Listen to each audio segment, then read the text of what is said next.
Welcome to episode 20 of Comic Book Nation, the official podcast of Comicbook.com.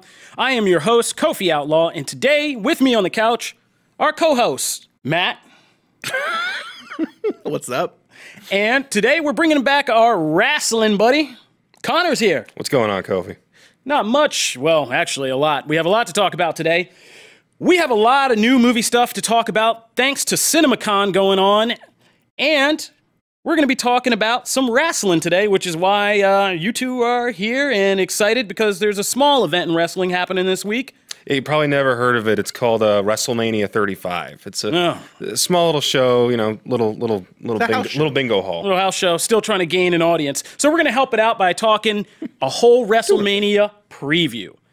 But first, like I said, we have a bunch of new movie stuff to talk about, largely because CinemaCon is happening in Vegas right now. That's where you're going to find Brandon Davis out there doing his all-day cowboy stint for us, getting the scoops on all the hot new things coming to theaters soon. And we've already gotten some exciting things that we've seen, a lot of new footage that kind of debuted there for some highly anticipated films. And we're going to talk about a couple of them, starting with, you know, no pun intended, a dark horse film out of the bunch, which would be Terminator Dark Fate, a.k.a. Terminator 6. And we've only briefly talked about it on Comic Book Nation because there wasn't so much to talk about. We hardly know anything. Yeah. We know Arnold Schwarzenegger's coming back. Linda Hamilton's coming back. It's one of those long-awaited sequels that picks up right after T2 and kind of jettisons the rest of the franchise, if you care to remember it, from T3 to Terminator Salvation to Genesis. But during CinemaCon, we got the first look at the Terminator 6 footage, and we have a description provided to us by Brandon Davis, and I think we're all kind of in agreement here. It sounds at least pretty damn cool. It sounds great. I read all of what's like 2-3 paragraphs of that. Yeah, whole description. Sounds we'll great. take them through it real quick just so you guys can get a sense. So basically, if you haven't been keeping up with CinemaCon, what we heard from this kind of initial set of footage is that it starts in Mexico City and on a highway, and we get the scene where a mysterious kind of pivotal figure in this whole thing, who is Mackenzie Davis, the actress, who's been seen in the only few promo photos we've seen. She doesn't quite look like a Terminator, but she doesn't quite look like a human. Yeah. And we've been kind of wondering about that, but in this photo, she appears, does the whole naked thing when, you know, the Terminator time travel portal, and she appears in another scene where she kind of strips this guy down after saving them. This couple from police, she saves them, and then they're all like thankful, and she's like, "Ooh, don't thank me yet," and she steals the guy's clothes, and you know, classic Terminator stuff. But I think the key detail is that she's kind of referred to, at least by Brandon, as like an enhanced person, which is, I don't know quite yet what that means in the Terminator verse, but it sounds like some weird hybrid where now like humans are getting enhanced to battle Terminators, or well, and like in the photos, or in the few photos that they released from it, you can see like her shoulder has like this line. Yeah. It very much looks like a robotic split where like a cybernetic part would go. In the first promo photo of her, Linda Hamilton, and the young actress, I forget her name, Danny, I think she's called Danny Ramos or something in the film. And yeah, Mackenzie Davis has all these lines that look like they could pop open and be like cybernetic parts or weapons or crazy stuff, like something out of Alita Battle Angel. So yeah, this is our first kind of hint of that, which sounds like a very cool concept to me because it's something like we never thought of. It's like there's been this human war versus machines, but yeah, eventually maybe the humans do take some machine to be able to battle machines, and that would be really cool to me as a Terminator fan to see. But it goes on, and we get like our first look at Gabriel Luna, who was in Agents of S.H.I.E.L.D. as Ghost Rider, he's the MCU Ghost Rider right now. Really cool Ghost Rider. Yeah, really cool Ghost Rider, Robbie Reyes. And he is the new Terminator, or at least one of the new Terminators in this film. And we get a scene with him at a car crash where it looks like he's coming after this Danny Ramos character, and Linda Hamilton's Sarah Connor shows up for what is a pretty badass kind of callback scene to her now serving in the role that like the Arnold Schwarzenegger Terminator served for her in the first 2 films, where she pulls up, basically like lights up some Terminators, just dropping grenades and blasting off shotguns, and says like, drops an "I'll be back" line. And she's like, run, like that whole thing of like, run, like go now, and I've got this, like that. Yeah. If it looks half as cool as it sounds, like this is it's going to be an awesome scene. Yeah, I think this is going to be like a major comeback film for Linda Hamilton, is what it sounds like, which is well deserved, because Sarah Connor is kind of like the badass center of this franchise, especially in T2. I mean, I'll never forget like seeing that in the arms and everything, you know. Yeah. So that sounded really cool. And yeah, she just comes out and she's taking on Terminator. She tells the girl to run. She says, "I'll be back," as she goes and is tossing grenades and popping off shots and, you know, really lighting it up. Now, And this so, footage did it not include Schwarzenegger? It didn't include I don't him, see anything about him. I think they're kind of still keeping that, which is his pretty role impressive under wraps. that we're this excited for it, and like it didn't even touch him, right? They're like, no, let's give you some of the new stuff, and then the one callback is Linda Hamilton. They're just like keeping that over here, whereas before in every other campaign, right? We see him, Yeah, or it's all Arnold. all pushed. No. So this is promising. Yeah, there's a He definite. apparently got the biggest pop when he showed up at CinemaCon, in the sense, because he came up and apparently went on a long rambling speech, but everyone went nuts for him. Yeah, I mean, is Arnold. That's that's expected. Just having him walk in a room and people go nuts is great. If you don't let him talk, it's even better. Just turn him back around and send him out. You got the crowd hyped. He's like, "I've done Plus, my job." old Schwarzenegger as a Terminator isn't something new to this series. No. So it's probably smart of them to be like, hey, let's show you some other stuff that'll try exactly. to bring you in. And we don't know what role he's playing. I mean, he could be like an aged Terminator, like in Genesis, where he was Pops. He could be just a human dude that was the basis of the Terminators. Like, we don't know. And the only photos we've seen in some production video, he's like sitting outside of his house. He has a dog. He's drinking brews. He's sitting around with Linda Hamilton. And he just looks like an old survivalist almost, or something like that. That would be a really interesting way to go. Yeah. If they do that. And like I said, so we don't know what his role is. We are still unsure about a lot of it, but this first footage sounds good, and I really kind of now want to see this first trailer. And I'm slowly, and I'm saying this, slowly becoming more optimistic about Terminator Dark Fate. I mean, you were pretty enthusiastic about... I like the title because I think it opens up the concept to, you know, this whole time travel and this idea that no fate but what we make it. It now sounds depressing, like, yeah, we're headed for some really serious stuff, and it's going to get dark. And I think that if they do it the right way, if it could tie into kind of today and, you know, our current dark timeline that we're all living in. And very true. Yeah, so that'll be great. So we're looking forward to more of that. You can read Brandon's full breakdown on the site. He did a good job of kind of covering it and then kind of really bringing the hype for this. We're going to move on because we got a curious little tease that may not be anything but could be something. And it comes from none other than Fast and the Furious icon Vin Diesel, who showed up on the set of the Avatar sequels to take a selfie with James Cameron and kind of loosely promote himself without actually saying anything, by saying, like, it's been a dream come true to work with this. It's been a dream come true to work with this guy. And it shows Jim Cameron, and they're making Men in Black jokes about how they're going to have to flash him and erase his memory. But there's a hint that Vin Diesel could be showing up in some of the Avatar sequels, which, you know, let's pause for a minute and just kind of lay this out, because it gets confusing every time I'm writing about this, because they approved Avatar 2, 3, 4, and 5. So far, what we know is that filming has wrapped on, I believe, 2 and 3. But then we started to get all these kind of new casting things that will presumably be for 4 and 5. Yeah. I'm sorry, like Edie Falco coming in. Like, it seems like 2 and 3 will still bring back Stephen Lang as Miles Quaritch, or whatever his name was. It's been so long since I've seen None of those names mattered. Yeah, exactly. And a lot of Unobtainium, come on.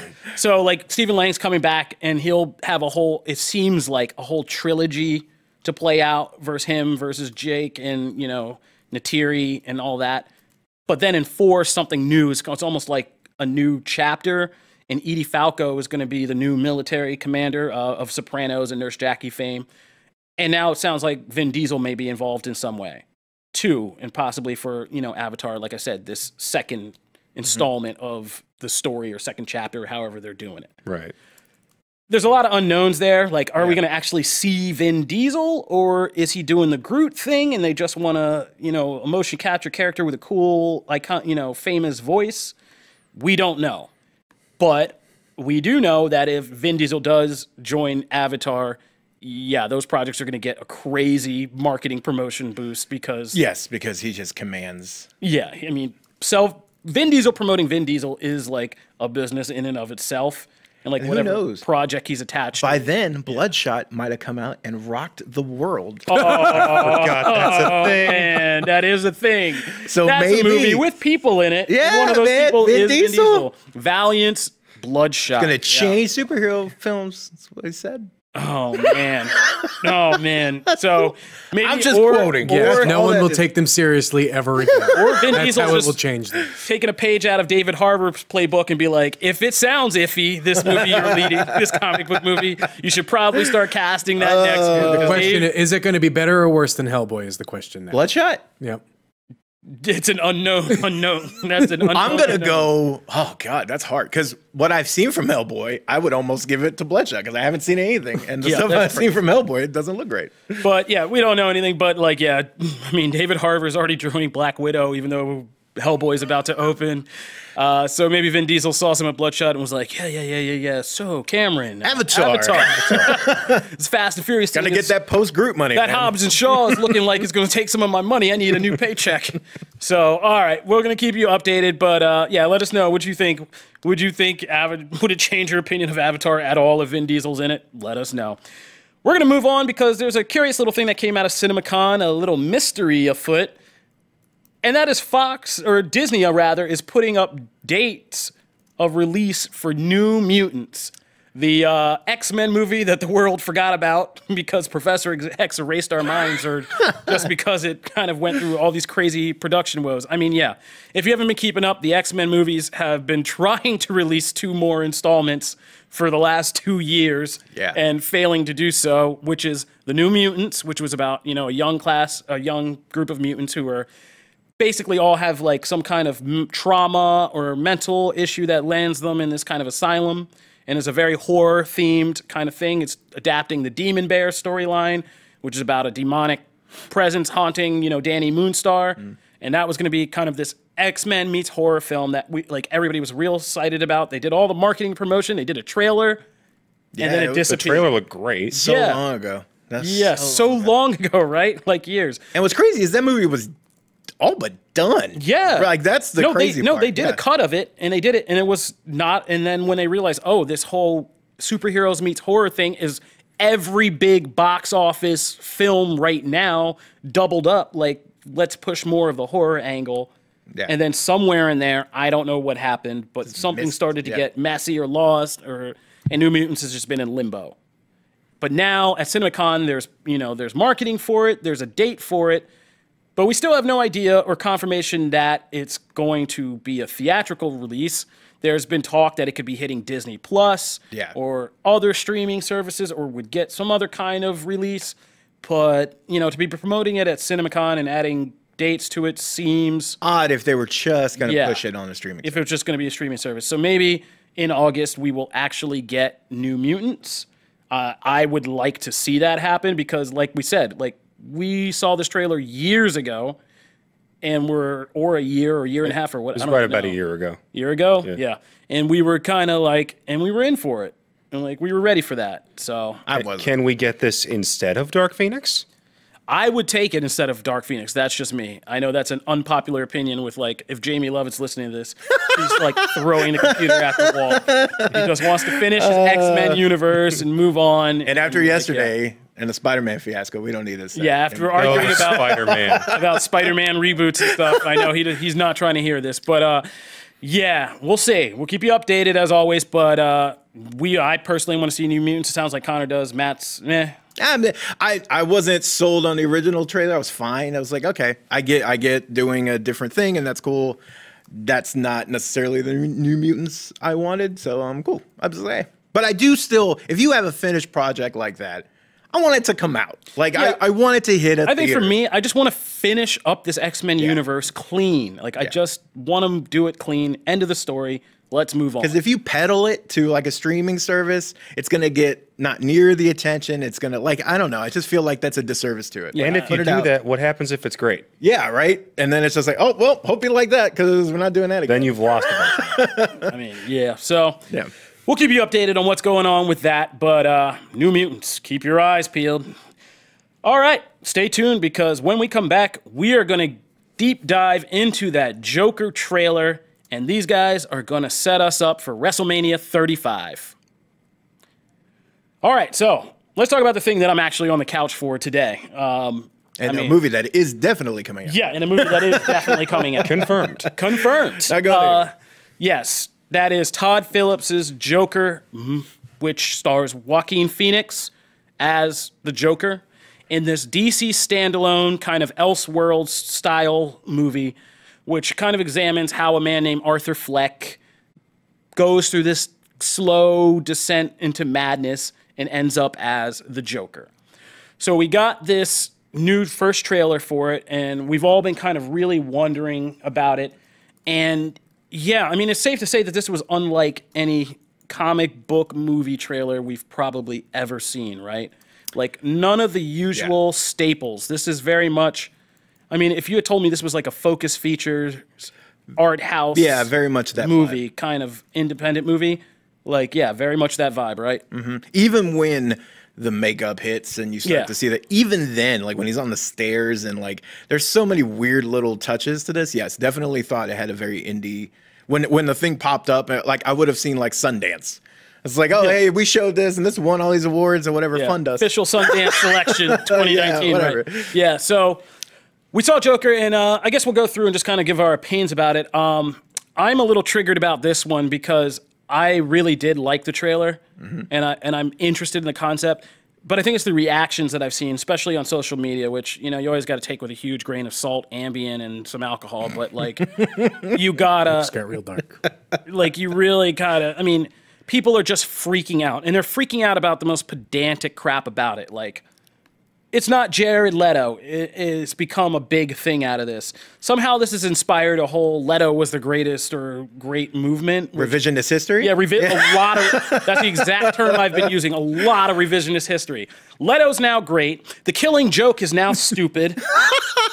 Heath Ledger is like Heath Ledger's Joker is, you know, the force of nature Joker is the only way we can ever go with this character. Like all of these things you're going to hear multiplied in internet stupidity over and over again. Put it right up there with the Snyder Cut. I was going to say, it's BVS all over again. Yeah, it is. Justice League came out and all of a sudden the Snyder universe and the Snyder Cut was this gold mine, even though everyone... Oh, hold on, because Kofi really likes that universe. I mean, I really love the Snyder Cut. I'm saying, though, that was not the case when that came out. No, there was a lot of people that were like, this is crap on a plate. No, Zack Snyder got sanctified after Justice League for some reason. I mean, I was riding with Man of Steel and the ultimate cut of Batman vs. Superman, and I think the ultimate cut of Batman vs. Superman is why I like Joker. Okay. And I'm kind of in the process of just getting these thoughts out into an editorial, but yeah, Batman vs. Superman, if you watch the ultimate cut, and there's an article we have on the site called Why Batman and Superman is Smarter Than You Think, and it's where I just did this like multi-thousand word breakdown of how that film is like a social allegory for politics and society and post 9/11 America and everything that was happening, you know, where Batman is this kind of militaristic post 9/11 law, you know, screw, you know, we got to give up freedoms for security type deal. Superman's this kind of old, you know, nostalgic, almost liberal kind of way of thinking, and the movie kind of clashes these two political ideas literally together, and then has them strike, kind of eliminates the kind of otherness that they're feeling by making not a political but like a personal connection with the whole Martha moment, which no matter what version of the movie it in falls flat on its face. But we got where it was going. Yeah, we got where it was going. And so Joker is exciting to me because I think people are underestimating what you can do. This isn't a comic book movie, right? So you don't have to worry about continuity, if it's in the DCEU or not, or how it syncs up to Jared Leto's Joker or whatever. Like, none of that's important. This isn't about, like, the Joker who's in a universe with Batman and doing all this battle. This is taking a character who is a worldwide icon, the arguably most iconic superhero comic book villain, and using that iconography to say something about society and life and what it can do in almost this Taxi Driver Scorsese kind of way. And I think the Joker is just the end product, but not the point of the film. Yeah. Which is just kind of a dark reflection of how certain aspects, and I think it's not a mistake that this is set in 1980s, almost America, where there's all these things that I wrote down, just things from the 80s, like releasing, we stopped caring for the mentally ill and put them out on the streets. Gordon Gekko, greed is good culture became, the culture under Reagan and all this stuff. Urban America began to become like, a war zone and hellhole with the crack epidemic and all that stuff. And all of these other elements, the threat of destruction from the Cold War and what psychological effects.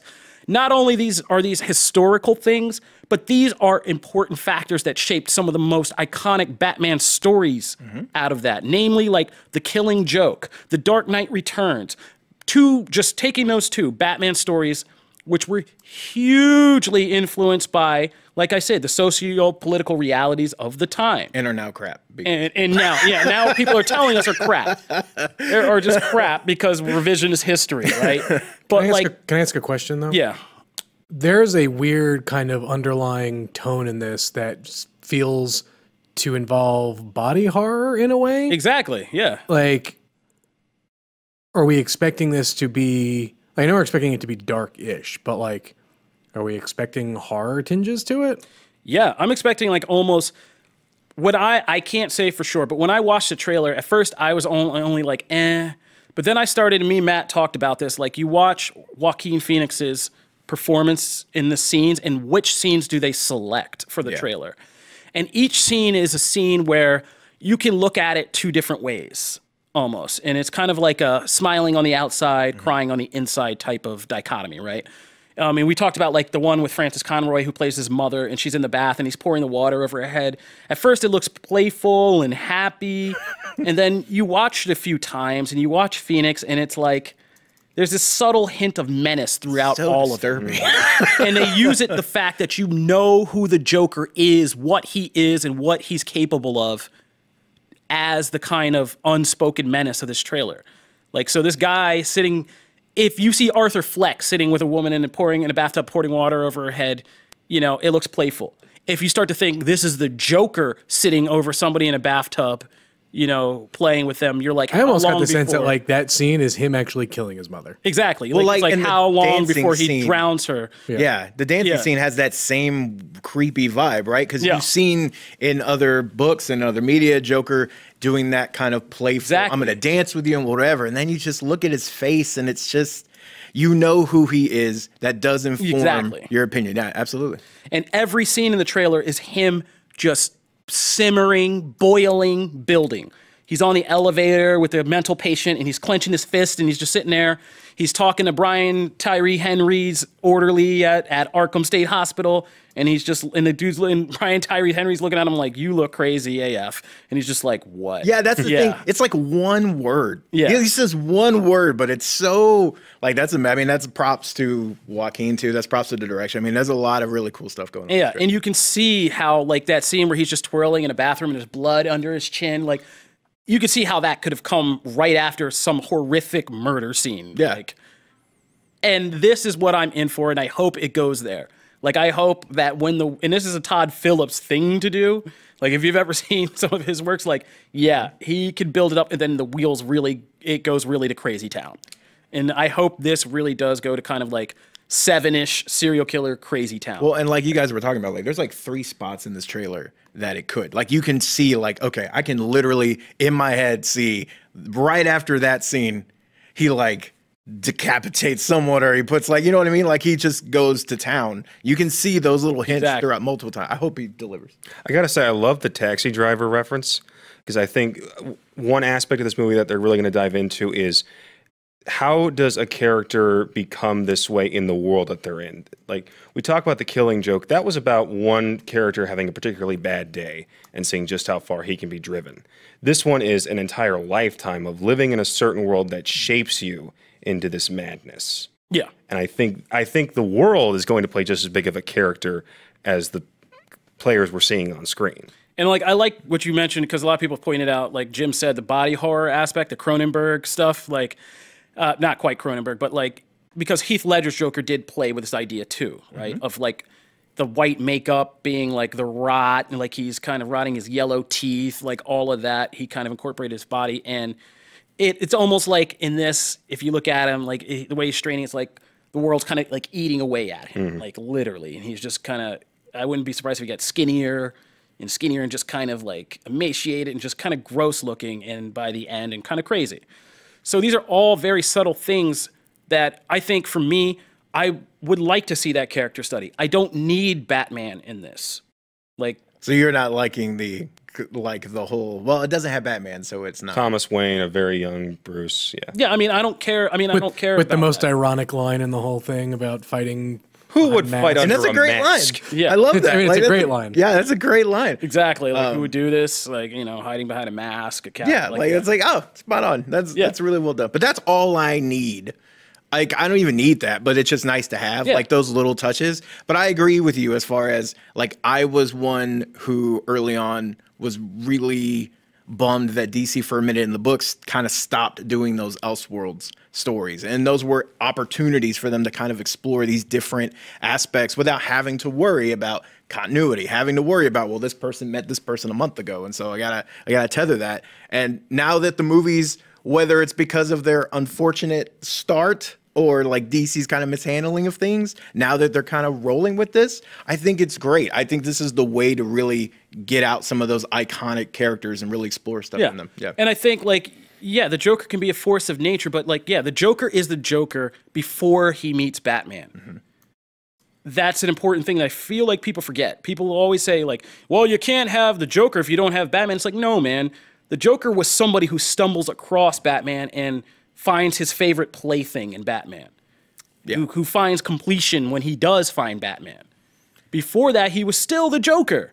I think some of that is also the fault of the books at times, because depending on, because like we talk about the fluidity of these things, like any comic, different creative teams kind of take more of a, one wouldn't exist without the other. One, you know, because Batman Two is halves of the there. same coin. Yeah, and sometimes they push that agenda for a little bit, and then it goes back to kind of what it used to be, which is more this take of like one existed and then saw the other one and went, ha ha, I finally have like, you know, it's very much that. Ironically, that's how Heath Ledger's Joker was. Like, and I think that's like one of the hypocrisies. If this had been a Heath Ledger Joker origin story, like, people would have been behind it. Oh yeah, Probably. Like, they'd have been like, oh, that's awesome. I also want to think point it out might that, get- like, can we just say for the record, too, that the Joker has had one of the most beloved and embraced Jokers was Jack Nicholson. Yep. Who I was gonna bring that up. definitely had an origin story. Yeah. Yes. So we've already seen a Batman Joker origin story, and not only did it not fall apart, but it became people's favorite Joker until Heath Ledger came along. And even then, they crapped all over it for I don't know how long. Yeah. And we were back in the same situation where Heath Ledger's Joker came along, and we were back having the same conversation we are having right now. Where people saying, oh, this isn't the Joker, blah, blah, blah. This is just crap. It's going to fail. And now it's just, once that history's behind us, let's revise it. And now it's just Heath Ledger's Joker is the greatest Joker ever. And this will go some people on. saying, like, he's rolling in his grave. You shouldn't even attempt this. Oh, good like, God. Heath Ledger and Joaquin Phoenix were contemporaries. They were friends. They were both courting kind of, you know, Oscars in the early 2000s together. Like, these guys respected each other. So I don't think Heath Ledger would be mad about this. No. And like I said in an article or on Twitter, like, in fact, I think even me being like, damn, I wish I could have like had the chance to work like this material too, like, and do that. So I'm behind Joker myself. I think if there's any fair criticism, it's that Todd Phillips himself can be inconsistent. So making sure that this film carries what we saw in the trailer all the way throughout is a question mark.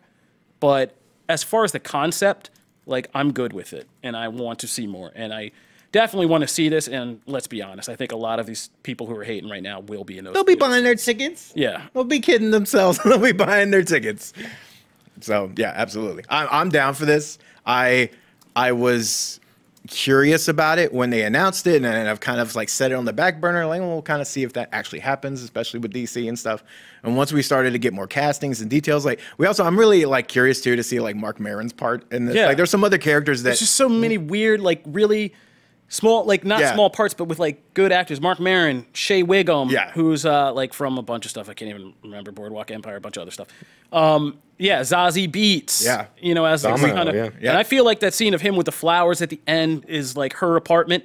And I feel like it's going to end really badly for her. Yeah. And that scene of him dancing down the stairs at the end might be something. I love that scene so much. After that. And all right. So if you want to know about Joker, we have it up on the site. Come, discuss, let us know your feelings. And we are going to move on and be talking about some wrestling. Connor, Matt, tell us about this little festival that's happening in wrestling this weekend. Well, WrestleMania 35 is this Sunday at MetLife Stadium. It's got 500 matches, and we're going to break down all of them. That was just for you. Thank you. There it is. We're going to break down all of them. No, I'm just kidding. We're just going to talk about a couple. So there are so many matches going on this weekend. Yeah. But let's talk about what overperforms, what steals the whole week. Kofi. You say that, but that's going to be the Cinderella story of the weekend. Yeah. That's actually my answer. Is I think the Daniel Bryan Kofi match, for as high as the expectations are, I think it breaks him. Really? Because we haven't nobody's been talking about just how good Daniel Bryan has been as a heel. Like, you go back and watch that Fastlane match, even though the booking made no sense. That's a match of the year contender. Out of nowhere. The guy barely wrestles on SmackDown anymore, so we don't really talk about it. But the dude has just been absolutely perfect as this vicious heel when he breaks out those stomps. He's got the black trunks and boots. A lot of the flair is gone, but the intensity is all still there. And you match that with Kofi, who is sitting right over here and has been putting on his absolute best work. Yes, I have. In his 11-year career in the business. The League of Kofis has been doing that. And I'll say this. I've been going through a lot of old WrestleMania pre-match promos, and I keep running into that Daniel Bryan monster one from 30. If the pre-match promo for this doesn't beat that in terms of hype, someone has messed up. Because you have so much material to work with. You've got a decade's worth. If that doesn't start with, oh, by the way, I was this goofy Jamaican guy for a few years, and no one took me seriously. Leading all the way up to this, there's an incredible story you can just tell in about a 4-minute video right there. That alone, I think, is going to be a highlight of the weekend. Wow. Okay. What else? What else do we got that's big? What should we be like looking out for? So, the Raw Tag Team titles, obviously. Oh, God. You know it, bro. Well, okay. So the other big match before I get to my pick would be, and this is one I almost put here, but I don't think it will overperform. I think it will meet all my expectations. Is the big main event between Ronda Rousey, Becky Lynch, and Charlotte Flair for 2 titles now because they weren't content with 1. That's like been your jam this whole time. It is, and the only reason I'll put it here is because I think it will be as good as I'm imagining. I don't know if it'll like surpass that. Like, it would have to do something pretty kind of out because I already expect a lot. I already have it on a pretty high pedestal. So I think it's going to be great. They've already delivered in their promos and their matches together. I think this is just going to be great. And I hope. Well, you know what? I'll hold that for a later topic because that feeds into another thing we're going to talk about a little bit. Alrighty. Now, what do you think is the biggest letdown of the night? Okay. Any one of the battle royals? No, that's pre-show. It doesn't count. I think it's. this pains me. I think it's going to be Triple H and Batista. That was my pick. Stop that it. was my pick. The only letdown. The only reason it's going to be a letdown. No. Hold on a second. Producer The only James, reason that's that's going to be a Yeah. letdown is because Batista's not going to win. We know he's not It was going to producer win. James And it Viscardi's ruins the birthday. ending. It was James Viscardi's birthday. Don't take this away from him. So if That's it not the ruins letdown. But yeah, have you watched any of Triple H's last 2 years of matches? Yeah. Almost all of them have been boring as sin, I think or a lot of it bad, is- or just flat out bad. But I think it's because Triple H over the last 2 years has had fairly bad opponents in the sense that his last 2 opponents have been fairly slow. Seth?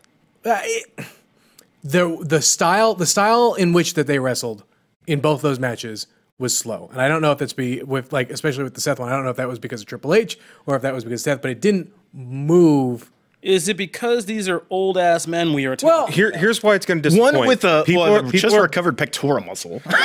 Here's why it's going to disappoint. People are going to be rooting for Batista. He's not going to win. Yes. Triple H loves to have these matches not necessarily be slow, but long and drawn out. He loves the pace to build. And this is a no holds barred match. This shouldn't go more than 15 minutes. It's gonna get about 25, and we're gonna be like, okay, we're sick of this. And you gave it to the guy we didn't want. Also, this is not peak Batista either. No, he hasn't wrestled in. We don't know that. He 5 has. years. We don't know that. Almost every wrestler, it is always a surprise when they come out and we go, "Oh, hey, they actually look like." Here's what I think is going to happen. We're either going to get Batista is going to either. He's not going to win. Listen, but here's the thing: he's either going to destroy Triple H during the match. God, I wish. And that would be good. Either Randy Orton and Ric Flair will come out, or DX will come out and bail Triple H. So Sting. So it'll be Sting. It'll be Sting over again. Even though he and that went so well. Did not put Sting over. Right. And that was so sad to watch all these old men run down the ramp. Are you kidding me? You didn't like DX versus NWO? No. Because it was, wait for my walker. And no one bothered. Don't go that low, my knees. Don't go that low. Nobody bothered to address. It's like, hey, X-Pac, you were with both of us. Are you going to address this? No. Double agent. I want it to be great. I just have this feeling that, especially after that Saudi Arabia match with Triple H and Shawn Michaels, that was so What's bad. funny is he was in the best shape of all four of those guys. And he's the one that gets hurt. Yeah. So I'm very cautious. And that's saying something when Kurt Angle versus Baron Corbin's on the match. Stinker of it's going to be terrible. Wait, what's Kurt Angle doing? Kurt Angle is doing his farewell match against Baron Corbin, even though most people think like something will happen to Corbin and someone else will come in. And Jack Snodgrass worships the ground he walks on. Yeah. So if we just take it as is, Kurt Angle's big farewell will be a match against Baron Corbin. Kurt Angle has looked rough in recent matches anyway. Here's a glimmer of hope. John Cena announced today at CinemaCon that he is done filming that firefighter movie that he's doing. He is done filming. Shave his head. He can. There is a shot that John Cena shows up and wrestles Kurt Angle. But if he shows up, how will we know that he's there? Even if he does, though, it's not going to be the best match because Angle is just not what Angle is so. He can't move. He's very. But it will be 10 times better than. I am a giant Kurt Angle mark, right? But like, I want to see. It has to be John Cena to be the one to send him out. It can't be. And it's a perfect tie into his debut. Yeah, exactly. That's what I mean. It's got to come full circle. Now, if they really want to get smart with it, he'll come out Word Life. He'll come out in the old school rap getup, say ruthless aggression. He'll come out in his prototype tights. Okay, tights. Never looked right. So that brings us to which of the big three, because there are three main matches, right? Well, there's three like babyface pushes. There's three like if all of these three matches go a certain way, if it's the Universal title match, WWE Championship match, and the main event, if all the babyfaces win those, people will say this is the greatest card ever. But this is a Vince McMahon produced card, so at least one of those guys isn't walking out without a title. Isn't winning at the end of the night. Brock Lesnar is winning. So between Rollins, Kingston, and Lynch, who's getting screwed? Rollins, easily. He's the one who can get screwed and still be okay. Yes. Right? Like because there's been no true build up to the Brock and Seth thing. It's a match that's happening. No one really kind of cares about it because everyone kind of expects Brock to win. And honestly, there's been no hint that Seth has a chance at winning this thing. But here's the thing, that's why though. But like your description just seems like that's a huge swerve if they do it. If they push it, I wouldn't even be surprised if that is the third to last match. That's probably midway in the show. Yeah, it's probably going to be midway in the show. And that is probably how you will know that Seth loses. I go with it being Rollins also only because there's a laziness to the WWE when it comes to Brock. When Roman went out with leukemia, they had an option between, hey, we can build up a new guy in Braun Strowman who if they had given him the title at Crown Jewel, I'd say he'd still be champion right now. Yeah, probably would be. Instead, they went with the easy route and said, let's give it back to Brock, keep him off TV. We've got other people that can, carry the show for a while until we need him again. I will say, though, Seth has looked so good this last year and a half or so. And Lesnar's got his fight coming up, right? It just sucks. Doesn't matter. He does have a fight coming up, but they've always been hinting at well, what if he walks out there and he's got the WWE belt? He could always drop it Monday night. He could drop it Monday night. But I hate that. I hate that. Because there's always a big thing that happens. I know, but I don't. Okay, so here's my. Okay, does Seth really need a WrestleMania win? No, he doesn't. He's bulletproof. That's oh what man, I've been slipping. Woo! He's heating up again. He does not need. He doesn't need a WrestleMania win. Becky needs the win, and Kofi needs the win. I need a win. Kofi absolutely needs the win. Now here's the thing. I kind of came around because you had a theory. Which one? About Kofi Kingston. Oh, God, yes. And you kind of sort of put that worm in my brain, and now I haven't been able to get it out. And so if... Oh, what? Okay, so here's the theory. Giving me Star Trek 2. So here's the theory. So Kofi Kingston has this long gauntlet match where if he beats 5 guys in a row, he's got a title shot. He does it, Vince comes out and says, you got one more guy because I'm a prick, and it's Daniel Bryan. And he loses, and we're thinking, okay, he's going to hold SmackDown hostage next week to try and fix things. And then it comes out next week, and it's Xavier Woods and Big E, and instead they go, Big E right there. Why do you have him in your pocket? He's right here. He's got a little unicorn. Let Connor finish. All right, so they come out, and they're like, you know what? We're all going to quit because this is exactly how high we know we can get, and you're not letting us go any higher. And Vince says, you know what? If you two win a gauntlet tag team match, then Kofi gets the spot. They go through hell, and they end up winning it for him. So that's how he's in this spot. This long story for Kingston's road to finally getting a one-on-one shot, he didn't even get. And if they swerve and they have Bryan beat him, then Xavier and Big E, who said, look, we were about to put our careers on the line for you. We gave you the shot in the Elimination Chamber over one of us in the first place. We have moved heaven and earth to try to get you to this spot, and you kept failing. Oh, and so they break split. Up the New Day. So here's just to be different from you two, because there was a part of me that does unfortunately think Rollins could lose, even though I don't want that to be the case because I'm so sick of Brock Lesnar. That's why I didn't bring his pop. Screw that guy. So I'm tired of Brock being the same matches over and over and over. So as a opposition pick, I will say Kofi. All right. Loses as a big old middle finger. I was going to say, if anything, that match becomes like a random handicap or triple threat match. Something happens to where he doesn't walk away the clean, I pin Bryan, I get my WrestleMania championship That would be moment. an Undertaker losing level surprise. Yeah. Though again, that's just a theory. I think they do give it to Kofi. When it comes to the main event, if that does happen, you heard it here first. And there you go. If anything happens in the main event, I think it's Ronda somehow walks away with both titles and becomes the Brock of the division. I will lose Rousey? mind. Oh, you're not the Ronda Rousey train? Not when she's against Becky Lynch. No, Becky Lynch better be walking out of that thing with both belts. I can see Charlotte winning that match. Because she better Charlotte.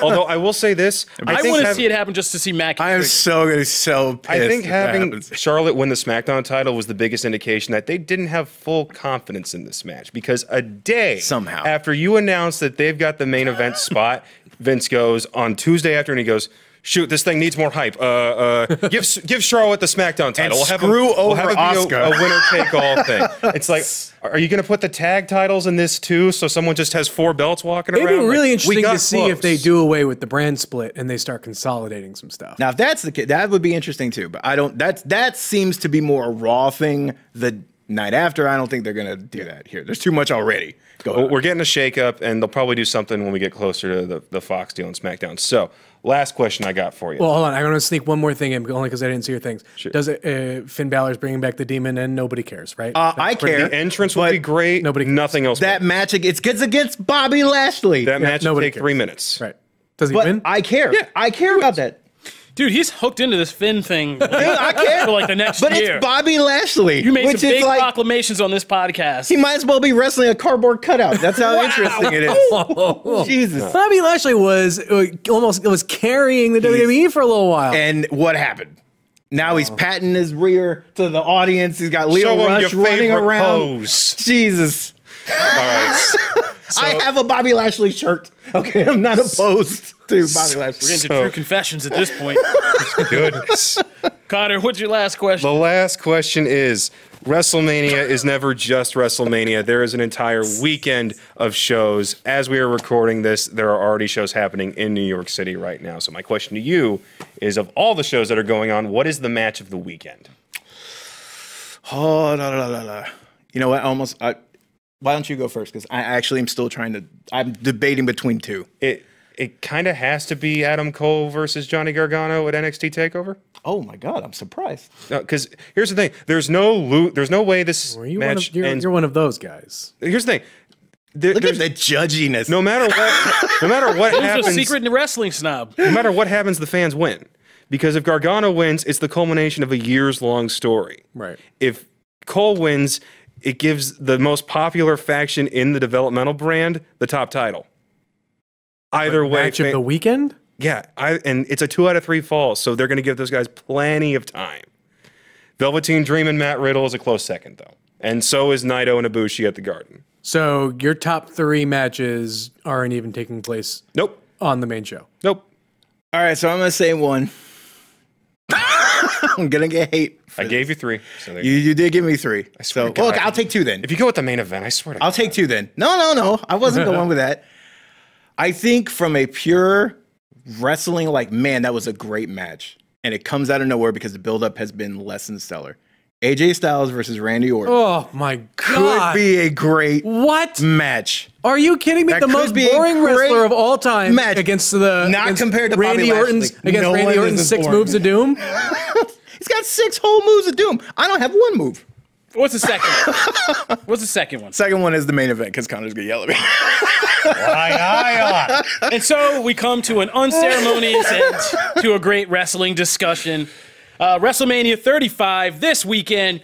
After this, which was unexpectedly fun for me, even, we are definitely bringing like the 3 of you back next week after this is over to see what I get raked over the happened. coals. About how Triple H and Batista stole the show. It's fine. Yeah. God. All right, that'll do it for this episode of Comic Book Nation. If you want to ride with us and you aren't already, we put up new episodes on Comicbook.com every Wednesday, every Friday, where you can subscribe to our RSS feed, or you can subscribe on iTunes, Stitcher, iHeartRadio, Spotify, Google Podcasts. Yep. Yes, Google Podcasts, where you can find us on any one of those things that you listen to. But sorry for you Amazon Music people, we're still not there yet, buddy. But maybe one day. I will say all of the T-shirts have been mailed out today. Okay. Ooh. All right. That's a good update. T-shirts We've been are in the reading mail. everybody's reviews. If you guys leave us a good review on any of those platforms, and every week or so, we read some reviews, you get a free comic book T-shirt, and we have made sure they are all out in the mail. We had some shipping issues, but they are solved. So you guys should all be getting your T-shirts if we've read your reviews. And if you would like some comic book swag, make sure you go to any one of those platforms and leave us a good review so that we can read it and get it to you. If you want to continue any of the discussion you heard today, you can find us on Twitter at the hashtag comicbooknation. And you can find us individually on Twitter. I'm at KofiOutlaw.com. At Kofi Outlaw. So close. I am at Matt Mueller CB. Connor Casey _CB. And Jim Viscardi, you want to drop yours? Because Jim you said a Viscardi, lot of folks. crazy Jim wrestling Viscardi. things. Woo, woo, woo. Oh God. Okay. I thought we were at an unceremonious end before, but here we are. Thanks for tuning in. We'll see you next time on Comic Book Nation.